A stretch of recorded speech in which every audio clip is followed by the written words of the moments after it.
Bismillahirrahmanirrahim. Assalamualaikum warahmatullahi wabarakatuh. Kita mulakan kelas kita dengan bacaan doa.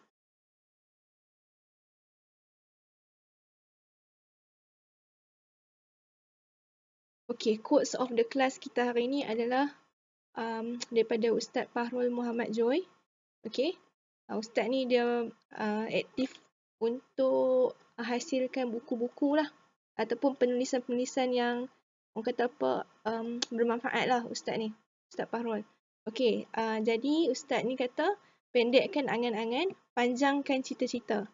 Okey, jadi kat sini apa yang cikgu faham, Ustaz Fahrul ni minta kita untuk pendekkan angan-angan. Maksudnya angan-angan ni adalah benda yang kita berangan lah. Contohnya okey, nak jadi cikgu, tapi angan-angan tu kita tak bawa pergi mana. Maksudnya kita berangan je lah tanpa usaha.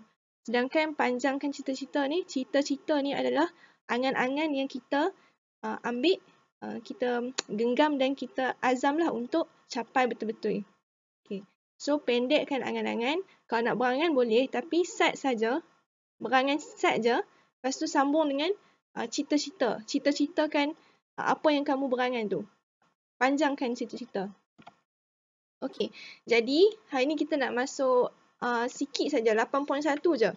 Jenis sistem respirasi. Muka surat 128 kalau buku teks kamu. Okey, jadi jenis sistem respirasi ni, kita ada organisme unisel dan multisel. Okey, dua-dua ni adalah organisme yang melakukan pertukaran gas. Maksudnya badan kedua-dua organisme ni, unisel dan multisel, dia gunakan oksigen dan dia nak singkirkan karbon dioksida. Contoh unisel ni adalah yang kamu dah belajar dalam bab 2. Paramecium, ameba, kan? Okey, contoh multisel ni macam kita lah, manusia. Sekejap kita akan belajar lagi serangga, apa lagi? Ikan dan satu lagi amfibia. 4 jenis itu adalah contoh multisel yang kita akan belajar. Okey, seterusnya dia kata unisel menggunakan resapan ringkas. Kalau kamu tengok dekat bab 2, dia bagi tahu cara dia buat pertukaran gas ni, dia gunakan resapan ringkas. Okey, seterusnya multisel pula, yang organisme yang kita nak belajar dalam tajuk ni, dia melakukan respirasi khas. Maksudnya setiap organisme multisel ni dia ada sistem respirasi yang tersendiri untuk supaya kita badan multisel tu dapat dapat ambil oksigen dan dapat singkirkan karbon dioksida dengan efisien. Okey. Sistem orang kata apa? Pertukaran gas ni dia bergantung kepada JLP per I. Okey, JLP per I ni kamu tengok buku teks muka surat 128 kamu. Okey, JLP per I ni bermaksud jumlah luas permukaan JLP kepada ni strok I, iaitu isi padu organisme. Okey. Okey, dia kata lagi besar saiz, lagi kecil nisbah JLP per I. Maksudnya kat sini ni JLP per I ni maksudnya JLP bahagi 1 lah, dia macam ratio. JLP titik bertindih I. Okey, jadi nak dapatkan nilai JLP per I ni, jumlah luas permukaan JLP kena bahagi dengan isi padu. Sebab tu lagi besar saiz, lebih kecil nisbah. Contohlah ada 2 jenis saiz. Okey, JLP dia cikgu kata 4 lah, cikgu letak 4. Okey, satu saiz dia isi padu dia adalah 2, satu lagi 4. Contohnya yang saiz 2 tu lagi besar daripada 1. Contohnya cikgu letak yang JLP ni 4 per isi padu dia 2. Jadi akan dapat 4 bahagi 2 sama dengan 2 lah. Jadi JLP untuk yang bersaiz 2 adalah 2 JLP per I. Cikgu tak sure kamu faham ke tak. Tapi macam mana contohlah kalau nak bandingkan yang bersaiz 2 cm 3 ni sentimeter kubik dan 1 sentimeter kubik, iaitu dia punya volume lah. Kalau kita bandingkan, kita letak 2 dengan 1, nilai yang bersaiz besar tu kita akan dapat hasil JLP per I yang lebih kecil. Kita akan dapat nisbah yang lebih kecil berbanding kalau isi padu tadi 1 cm kubik. Okey, jadi untuk unisel dan multisel ni dia berbeza sebab organisma multisel ni bersaiz sangat-sangat kompleks dan besar. Sebab tu dia tak boleh gunakan kaedah pertukaran gas, kaedah resapan ringkas semata-mata untuk organisma multisel lah. Kalau untuk ameba ni, unisel dia boleh terus gunakan kaedah resapan ringkas sebab dia punya JLP per I ni luas, besar. Kalau yang besar kecil, dia punya nisbah akan besar. Bila besar, sangat sesuai untuk pertukaran gas. Okey, ada 4 jenis sistem respirasi, iaitu serangga, ikan, amfibia, manusia. Maksudnya kita nak tengok untuk setiap sistem respirasi ni. Sistem respirasi serangga, ikan, amfibia dan akhir sekali manusia lah. Okey. Kamu tengok buku teks kamu.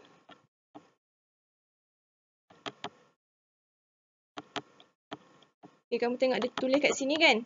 Nisbah jumlah luas permukaan kepada isi padu. Ni JLP per I ni yang tinggi nilai dia, yang besar. Diperlukan untuk pertukaran gas respirasi yang cekap. Jadi kita nak tengok kat sini macam mana untuk setiap orang kata apa, kaedah respirasi tu, kita nak tengok macam mana dia nak dapatkan JLP per I yang besar.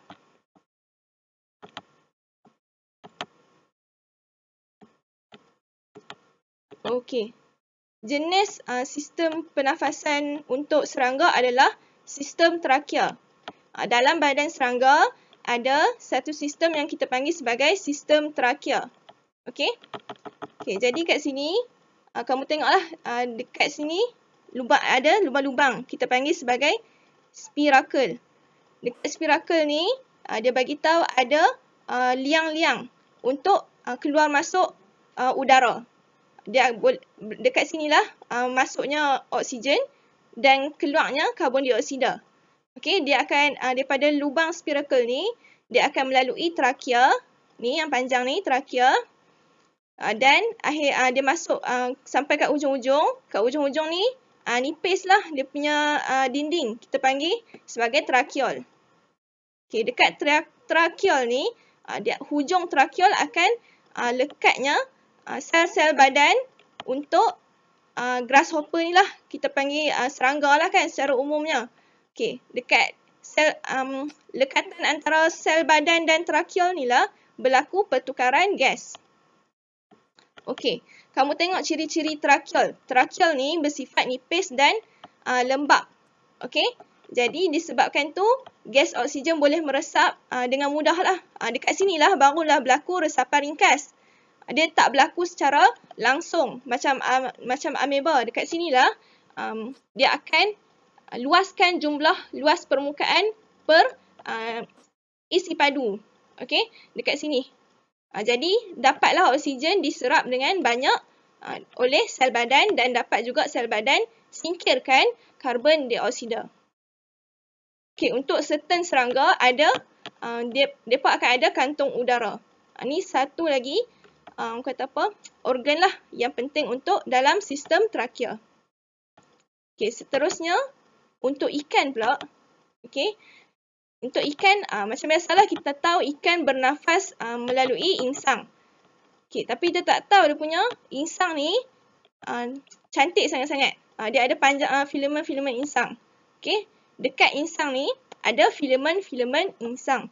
Okey, di antara filamen insang ni air yang ikan selalu masukkan dalam mulut dia akan masuk dan keluarkan, dia akan lalukan air tu, air akan lalu melalui insang dan waktu air tu lalu, dia akan melalui lamela. Lamela ni adalah orang kata apa, segmen-segmen kecil Okay, lamela ni adalah segmen-segmen kecil yang terdapat pada filamen insang. Kalau kamu tengok insang ni dia macam berutu. Dekat filamen ni lah adanya lamela. Dia sama macam villus lah. Dia macam berlipat-lipat kan. Okay. Kalau yang ni ada lamela. Jadi ayak daripada mulut ikan dia akan lalu masuk dalam mulut dan keluar melalui insang. Jadi ayak yang masuk dalam mulut ikan tu akan dilalukan kepada lamela. Dekat lamela ni lah proses pertukaran gas oksigen dan karbon dioksida berlaku. Sebab dalam ayak ada kandungan oksigen yang tinggi lah. Dia akan badan sel lamela ni akan ambil, maksudnya oksigen akan diserapkan ke dalam kapilari darah dalam lamela dan akan kapilari darah dalam lamela akan singkirkan gas karbon dioksida ke dalam air yang lalu tu. Okay. Seterusnya adalah respirasi katak. Okay. Katak ni seperti yang kamu sedia maklum, dia hidup dua alam. Iaitu dia sejenis amfibia. Jadi dia ada dua jenis lah struktur respirasi, iaitu melalui kulit dan peparu. Dia punya untuk kulit ni dia digunakan waktu katak ni kurang aktif. Okay, kalau paru-paru digunakan waktu aktif lah. Okay, dan permukaan paru-paru ni untuk katak dia berlipat-lipat. Dia tak ada alveolus macam kita. Kamu tahu kan alveolus dalam paru-paru manusia dia bulat-bulat macam tu kan. Bulat-bulat yang banyak. Dia ada struktur yang kita panggil alveolus. Paru-paru untuk katak tak ada. Okay, jadi dia orang kata apa?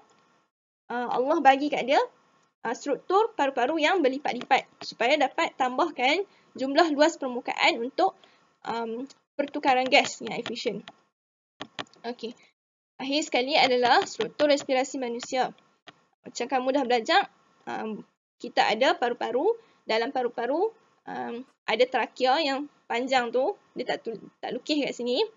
Dia tak tunjuk. Lepas tu ada bronchiol. Lepas tu ada alveolus. Okay, dekat alveolus ni lah dia akan banyak, kata apa, ada banyak bulat-bulat alveolus ni dan diselaputi oleh kapilari darah supaya dapat supaya respirasi gas tu, pertukaran gas ni dapat berlaku dengan efisien. Dan sel untuk alveolus pun sangat nipis. Okay, iaitu setebal satu sel saja. Okay, sekarang kita nak tengok perbandingan dan perbezaan. Okey, kalau persamaan dia adalah kesemua struktur respirasi ini mempunyai nisbah JLP per I, iaitu isi padu, yang besar. Kesemua struktur ni ada JLP per I yang besar untuk pertukaran gas respirasi yang cekap. Kalau dalam unisel, sel tu sendiri memang dah nilai JLP per I dia dah tinggi. Okey, kalau dalam struktur multisel yang kompleks ni, Allah ciptakan struktur respirasi yang istimewa, yang khas, yang jumlah JLP per I dia pun besar. Okey, setanding dengan organisma multisel punya resapan ringkas tu supaya gas respirasi pertukaran dia dapat berlaku dengan cekap, efisien. Okey, seterusnya semua struktur ni nipis, memudahkan resapan gas respirasi berlaku. Dan juga sentiasa lembap dapat supaya gas respirasi dapat melarut. Okay, akhir sekali dia dilengkapi dengan jaringan kapilari darah supaya pengangkutan gas respirasi berlaku dengan cepat. Kecuali dalam serangga kita tak panggil darah, kita panggil sebagai hemolim. Dia punya cecair untuk pertukaran gas tu. Okay, untuk perbezaan ni cikgu nak kamu baca sebab satgi ada tugasan dalam buku nilam kamu. Okay, untuk yang ni, cikgu nak kamu screenshot dan kamu check sama ada betul tak apa yang kamu buat jawapan. Okay. Okay, yang ni pun kamu screenshot. Kamu check ataupun kamu pause lah. Kamu pause. Betul ke tak? Kamu check dengan apa yang kamu dah buat. Okay. Okay, ni kita dah bincang perbezaan. Cikgu nak kamu baca sendiri. Okay. Seterusnya, cikgu nak kamu fikirkan. Kenapa insang ikan tak boleh berfungsi kalau sekiranya ikan tu dia tak duduk dalam ayak? Kalau contoh dia terkeluar daripada dia punya bekas kan. Macam mana? Kenapa dia tak boleh bernafas dan akhirnya dia mati? Okay, kamu search dalam Google lah. Lepas tu, jawapan tu cikgu nak, ni. Kamu buat tugasan ni. Nombor 1, tugasan 1, kamu lukis struktur respirasi ikan dalam rajah 8.2. Sama macam rajah 8.2 untuk muka surat 130, buku teks. Dan kamu tulis jawapan soalan kebat yang tadi tu. Kan? Jawapan soalan kebat ni dalam buku nota juga. Lepas kamu dah lukis struktur respirasi ikan. Yang kedua, kamu lengkapkan buku nila muka surat 94. Muka surat yang seterusnya lah. Lepas kamu dah jawab muka surat 93 tadi. Muka surat 94 ni adalah berkaitan perbezaan yang cikgu suruh kamu baca tadi. Berkaitan dengan yang ni. Okay, jadi itu saja untuk hari ini. Sekian. Assalamualaikum warahmatullahi wabarakatuh.